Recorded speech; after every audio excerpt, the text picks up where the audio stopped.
Selamat pagi kepada saudara dan saudari. Bertemu kita kembali dalam santapan firman Tuhan 4 Oktober 2022. Dan pada hari ini Injil dipetik dari Injil Lukas bab 10 ayat 38 hingga 42. Bersama kita merenungkannya. Tuhan beserta kita, sekarang dan selama-lamanya. Inilah Injil Yesus Kristus menurut Santo Lukas. Dimuliakanlah Tuhan. Ketika Yesus dan murid-muridnya dalam perjalanan, tibalah ia di sebuah kampung. Seorang perempuan yang bernama Marta menerima dia di rumahnya. Perempuan itu mempunyai seorang saudara yang bernama Maria. Maria ini duduk dekat kaki Tuhan dan terus mendengarkan perkataannya. Sedang Marta sibuk sekali melayani. Ia mendekati Yesus dan berkata, "Tuhan, tidakkah engkau peduli bahwa saudaraku membiarkan aku melayani seorang diri? Suruhlah dia membantu aku." Tetapi Tuhan menjawabnya, "Marta, Marta, engkau khawatir dan menyusahkan diri dengan banyak perkara, tetapi hanya satu saja yang perlu. Maria telah memilih bagian yang terbaik, yang tidak akan diambil daripadanya."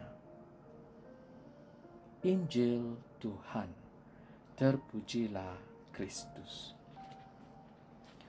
Saudara dan saudari yang terkasih, pada hari ini keluarga Fransiskan merayakan pesta Santo Francis dari Assisi, di mana Saint Francis merupakan salah seorang santo yang memilih untuk hidup dalam jejak Tuhan Yesus, yang mana dia mendengarkan akan bisikan Tuhan yang Tuhan arahkan kepadanya untuk membina gerejanya. Nah, saudara dan saudari, di dalam Injil kita mendengar kisah tentang dua beradik perempuan, yaitu Marta dan Maria. Marta seperti mana wanita Yahudi yang baik. Dia percaya dia harus menjadi tuan rumah yang baik hati dan memberi serta menyediakan keperluan tetamunya, yaitu Yesus dan murid-muridnya. Dia terlalu bimbang untuk memastikan semua sesuai untuk mereka yang berada di rumahnya. Nah, di sini kita dapat melihat bahwa Marta menjangkakan bahwa Mary akan membantunya dalam semua kerja. Tetapi sebaliknya, Maria ingin dapat menikmati kata-kata dan kehadiran Yesus. Dan ini membawa kepada kemarahan Marta, dan dia mengatakan kepada Yesus bahwa supaya Maria membantunya. Nah, di sini kita dapat lihat bahwa Yesus coba untuk menetapkan Marta di landasan yang betul. Dia melegakan kebimbangannya dan memuji Maria karena menjadi murid yang baik. Nah, saudara dan saudari yang terkasih, apa yang menarik perhatian saya tentang kedua-dua pembacaan hari ini, yaitu Paul dan Marta, di mana mereka coba melakukan apa yang perlu dilakukan.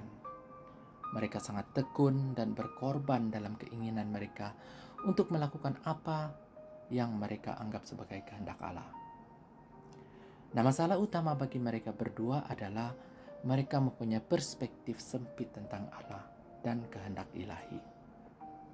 Desakan yang kuat mereka untuk melakukan perkara yang betul dan baik menghalang mereka daripada melihat perkara yang lebih baik. Mereka telah dikesan oleh penutup mata yang mereka pakai dalam desakan mereka itu untuk melakukan apa yang mereka pikir diharapkan daripada mereka. Nah, itulah berlaku kepada diri saya juga. di mana saya telah menjadi terlalu terbelit dalam melakukan perkara yang baik, sehingga saya gagal untuk melihat perkara yang lebih baik, yaitu perkara Allah. Saya menjadi begitu mendesak untuk menghayati pemahaman saya tentang kekristenan, sehingga saya tidak melihat bahwa Tuhan yang hidup mempunyai rancangan lain untuk hidup saya dan kehidupan orang lain. Dan ini hanya apabila saya sanggup meluangkan masa dan hanya diam-diam berada di hadapan Tuhan.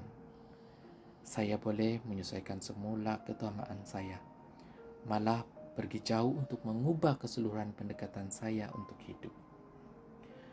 Nah, dalam pembacaan, Paul menghabiskan lebih dari 3 tahun dalam doa dan renungan, mendengar Tuhan Yesus selepas penukarannya sebagai seorang Kristen, dan sebelum dia melakukan pelayanan awamnya sebagai rasul kepada orang bukan Yahudi. Saya amat kagum dengan kesabaran Allah. Tuhan Yesus pasti mentertawakan saya karena dia mungkin mentertawakan Marta dan Paul juga bila kita melihat daripada situasi itu. Tetapi Allah telah mengenalku dari sebelum aku ada. Dan Allah mengetahui kemana aku menuju dan kemana Allah ingin aku tuju. Allah sering coba menukar saya kembali ke landasan yang betul. Namun dalam kedegilan dan kesombongan diri, saya sering menentang petunjuk Allah. Nah, berbalik kepada cerita Saint Francis, di mana Francis juga mengalami situasi ini karena dia di dalam dilema untuk melakukan kehendak Allah, sama ada untuk melayani Allah ataupun melayani kehendaknya. Nah, ketika perjalanan menuju ke Perugia, Saint Francis mendengar bisikan Tuhan ataupun suara Tuhan yang mengatakan, siapakah yang perlu engkau layani, Tuhan Allahmu ataupun hambamu? Nah, jadi Francis menyalah-tafsirkan perkataan ini, di mana apabila Tuhan mengatakan, pergilah dan bangunlah gerejaku, lalu dia memikirkan bahwa Tuhan menyuruh dia untuk membina gereja, sehingga dia menjual harta miliknya untuk membina gereja San Damiano, yaitu gereja pertama yang dibangunnya.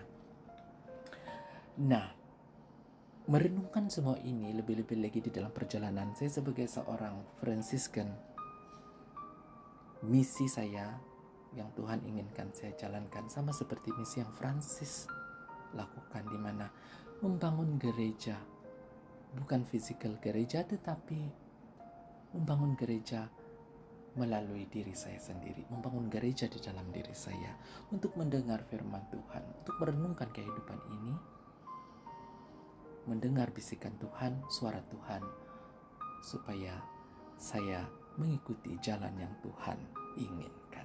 Nah, saudara dan saudari, mari kita berdoa kepada Tuhan melalui Santo Francis agar kita dituntun dan mendapat rahmat dari Tuhan.